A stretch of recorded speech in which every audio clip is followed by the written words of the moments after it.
ऐसा मत सोचना कि जब तुम आंखें बंद करके सोते हो तभी सोते हो। सोया आंख खुली आंखों से भी जाता है। अगर तुमने अपने सपना देखा है और तुम अब उस सपने को साकार करने के लिए मेहनत नहीं कर रहे हो, दिन रात एक नहीं कर रहे हो, इसका मतलब क्या है? तुम सो रहे हो। रात को जो सोते हो वो तुम आंखें बंद करके सोते हो, और जो तुम सपना देखने, अपना सपना लक्ष्य डिसाइड करने के बाद उस लक्ष्य के लिए जो काम नहीं करते हो, इसका मतलब क्या है? तुम खुली आंखों से सो रहे हो। तो सो तो बेटा तुम रहे हो, चाहे खुली आंखों से सो रहे हो, चाहे बंद आंखों से सो रहे हो। तो अपनी नींद को कम कर दो। तुम 6-7 घंटे खुली आंखों से सोते हो क्योंकि तुम फोन चलाते हो, उसे भी सो नहीं कहेंगे, और 6-7 घंटे तुम बंद आंखों से सोते हो। तो तुम 24 घंटे में से 15 घंटे तो सो रहे हो। जरा इस नींद को कम कर दो, मान जाओ। क्योंकि अभी ये टाइम है, अभी ये मौका है। एक बार ये टाइम निकल जाएगा, मौका निकल जाएगा, याद रखो दोस्तों, उसके बाद कुछ नहीं होता है, उसके बाद सिर्फ रिग्रेट होता है। तो इसलिए टाइम का यूज कर लो, ये बहुत ही अच्छा टाइम है आप सभी के पास में। आप सभी के पास बहुत ज्यादा अभी काम नहीं है, सिर्फ पढ़ाई करते रहिए। और दिन ब दिन ये मत देखिए मैं क्या है, मैं कम पढ़ पा रहा हूँ, मैं ज्यादा पढ़ पा रहा हूँ, मेरा दोस्त है वो उसको सब कुछ आता है, नहीं। दिन ब दिन आप अपने अंदर इंप्रूवमेंट लेकर आइए। शाम को सोते टाइम देखिए क्या मैं सुबह उठाता, और रात को अब जब मैं सो रहा हूँ क्या मेरे अंदर कुछ चेंज है, क्या मेरे अंदर कुछ इंप्रूवमेंट है।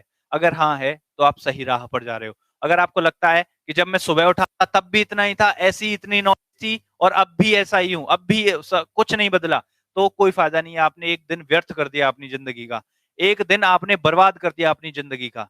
तो याद रखिए, खुद को सेल्फ एनालाइज करो। ये सेल्फ एनालाइज करना ना बहुत ही काम देने वाला है तुम्हें, और सिर्फ आपके एग्जाम में नहीं, आपकी जो लाइफ है, आपकी जो जिंदगी है, उसमें बहुत इंपॉर्टेंट रोल प्ले करने वाला है ये।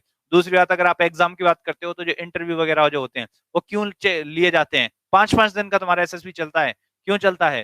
भाई साहब, खुद को पहली बात तो एनालाइज करना सीख लो, और जिस दिन खुद को एनालाइज करने लग जाओगे ना, खुद से बातें करने लग जाओगे, भाई ये दुनिया में बहुत तरह के लोग मिलेंगे, बार बार चेंज होते रहेंगे, लेकिन जो खुद से बातें करने सीख गया ना, वो कभी नहीं रुक सकता, कभी फेल नहीं हो सकता, वो हमेशा आगे बढ़ता रहेगा। और दूसरी बात, इन बदलते हुए फ्रेंडों से अच्छा, इन बदलते हुए फ्रेंडों से अच्छा किताबों को अपना दोस्त बना लो।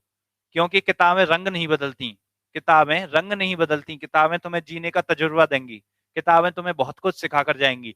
तो अच्छा है कि ये दो अपना व्यवहार बदल देते हैं चीजें देखकर, मतलब तुम्हारे अकॉर्डिंग जो बदल जाते हैं। अभी आज तुम्हारे पास पैसा है, तुम्हारे पास आएंगे दोस्त, कल को तुम्हारे पास पैसा नहीं रहेगा, तुमसे दूर चले जाएंगे, तुम्हारी फोन नहीं उठाएंगे तुम्हारा। तो इन सब चीजों को थोड़ा सा छोड़कर थोड़े टाइम के लिए बनाकर देखो। अगर किसी को प्रैक्टिकल करना है ना, 1 महीने तक किताबों को दोस्त बनाकर देखो भाई साहब। जो एक तो तुम्हें जो मोटिवेशन मिलेगा, तुम्हें किसी चीज की जरूरत नहीं पड़ेगी, दूसरी बात बहुत कुछ सिखाकर जाएंगी ये जिंदगी में तुम्हें। तो बस मैं यही कहना चाहूंगा कि जो भी सपना देखा है